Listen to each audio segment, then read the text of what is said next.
Krilo na Šegu, Hrgović je već u dubini, Šego u sredinu, Šegin ubačaj prema Puštasu, gol! Gol, gol, gol! Rokas!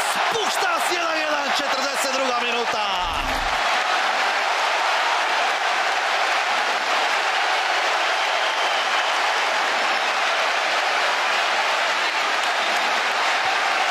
Asistencija Mikele Šego, 1-1.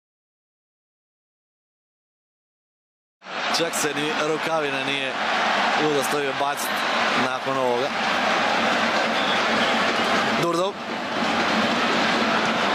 Na lijevu, traži prostor, ubacuje. Durdov u sredinu. Gol! Gol, gol, gol! Rokas! Puštas! Još jedan put! Lezite sada, gospodo Riječani! Sad odmorite koliko vam treba.